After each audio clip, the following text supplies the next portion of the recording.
Hello everyone, I am back, this time to talk about the Alan Wake 2 DLC, The Lake House. I just finished getting all the trophies in the game. I meant to record this yesterday, and, well, I didn't get around to it. I did beat the DLC yesterday. It took me, I want to say somewhere around 3 hours, to get my trophy that, I missed out on yesterday. I had to save a game. I'll go into that in a minute. But I wound up overwriting my one save file, so I don't have the exact time of when, when I beat the game, or the DLC. So, I want to say it was about 3 hours. It took me about 3 hours, just, going into a blind, exploring, getting trophies, stuff like that. So the DLC is kind of short-ish, which, granted, I believe the deluxe upgrade for the game at launch, granted this was like a year ago, was like $20 for 2 DLCs. So, 10 a DLC. That's... Your mileage may vary on that one. I don't think it's that big of an ask. Especially for a game that, like I said in my thank you to Remedy video, that I had been waiting for so fucking long. So, anyway, thoughts on the DLC overall, especially since I more or less just had to play through it about 1.5 times.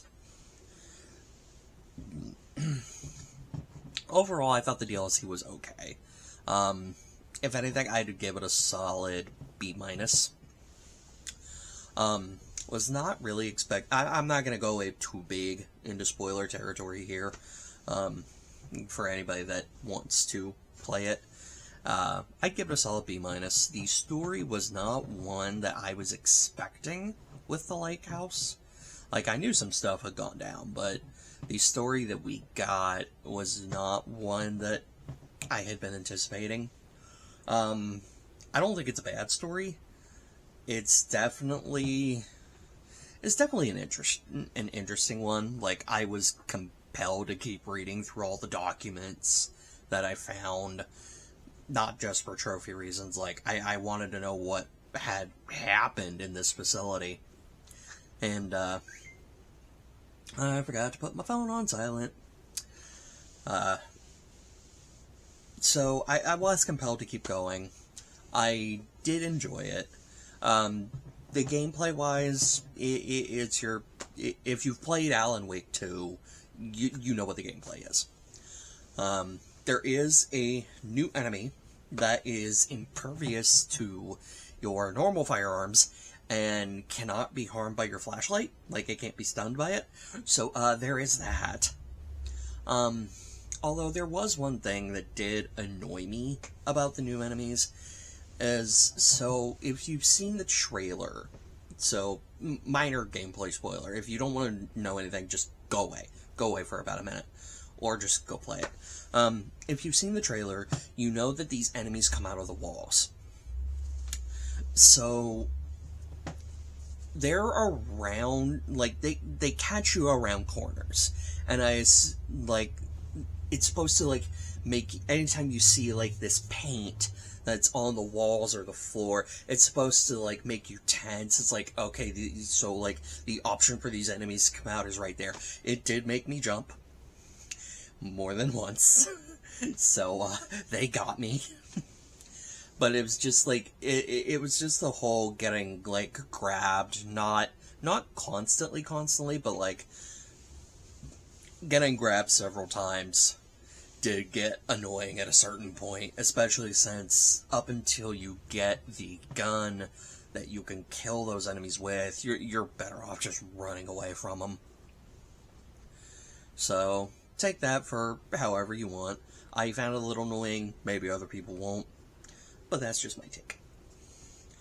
Like I said, overall I did enjoy the DLC for what it was. I do think I like the Night Springs DLC a bit more. This is definitely the Yang to Night Springs is yin, or whichever one is which. This is the black half of the circle to Night Springs' white half.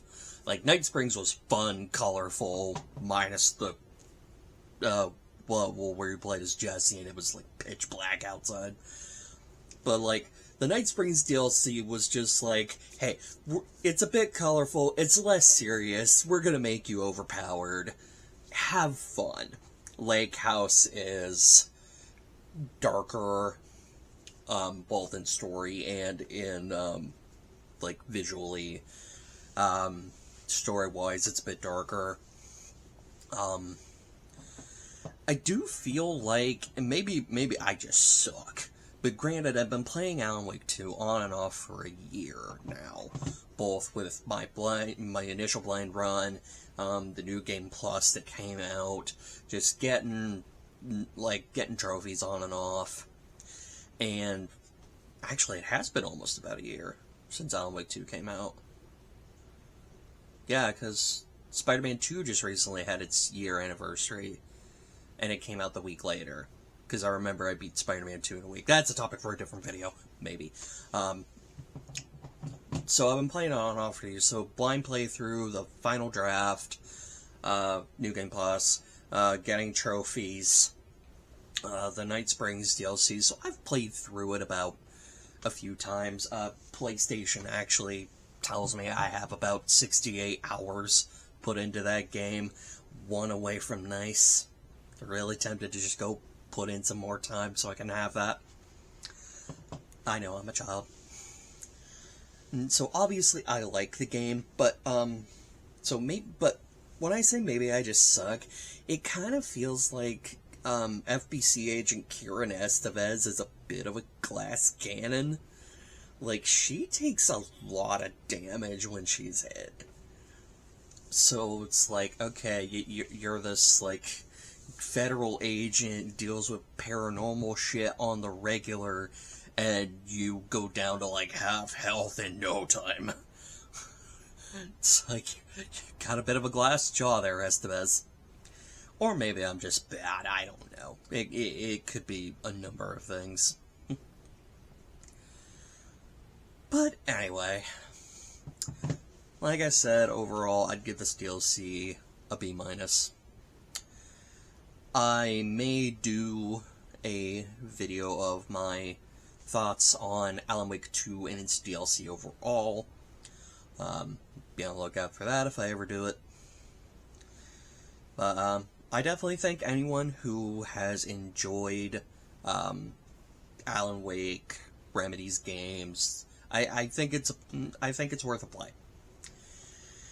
And for any jabronis that are like, hey, Alan Wake's not in this, let me just say, he does show up physically. You do hear him. And even though this DLC takes place canonically, it takes place somewhere between Chapter 2 and Chapter 4. Like, roughly in there, of Saga's story, is when the Lake House DLC takes place. And, no plot spoilers, but, his influence is felt in the Lake House. Let's just leave it there. I know that's not going to be enough for certain jabronis, but you know. And also, I blame my wrestling friend and the YouTuber Brusto for my usage of the word jabroni. Anyway, that's all I've got for now. I will see you guys. I'll just see you guys in the next video. Hi there, this is post-editing Will, coming in to address something that I totally did not talk about in my review of Lake House. Well, my video on the Lake House. A lot of people, myself included, expected this to be a crossover with Control. One of Remedy's other major games. which had a crossover DLC with Alan Wake before we got Alan Wake 2. And the AWE expansion did sort of kind of set up Alan Wake 2. It did give teases for Alan Wake 2. And the question is, does this DLC, The Lake House, have any kind of teaser or ideas for Control 2? The answer is yes. I will not talk about what it is, because it's a fun little surprise to find. It is hidden. You do not find it as part of the main game. So, good luck finding it.